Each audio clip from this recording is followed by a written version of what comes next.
di Desa Lemeu. Ya Allah Akbar.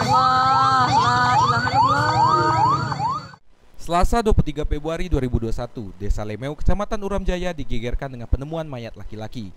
Diperkirakan laki-laki ini berumur 60 tahun. Nopriantori sebagai saksi mata menjelaskan bahwa korban semasa hidupnya hidup sendiri. Korban sudah lama bercerai dengan istrinya, sedangkan anak-anak dari korban sudah berkeluarga semua dan menetap di Kecamatan Pinang Belapis. Aktivitas korban sehari-hari memang menyadap karet dan berkebun kopi. Diduga korban sudah 2 hari tidak pulang ke rumah. Karena penasaran, 3 orang saksi mata ini menghampiri pondok korban dan ternyata kosong. Akhirnya 3 orang saksi mata ini mencari di sekitar pondok dan menemukan sepatu boot berwarna kuning milik korban sejauh 3 meter dari pondok korban.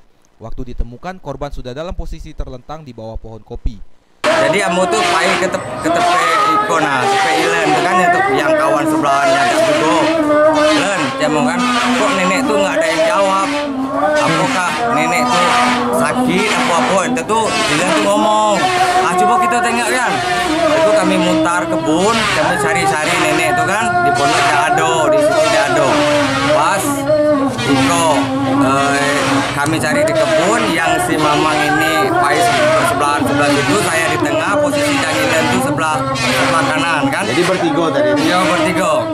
Jadi jarak sekitaran 3 meter kami tengok ada sepatu boot yang berwarna kuning. Jadi pas kami datang itu itulah si nenek ini udah datang.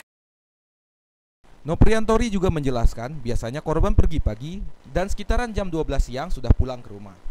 Tidak ini tinggal, biasanya nyadap kalau pagi itu nyadap selesai sekitar jam 12, jam 11 itu langsung balik. Dari Desa Lemeu, Widya Oprianti, Lebong TV melaporkan.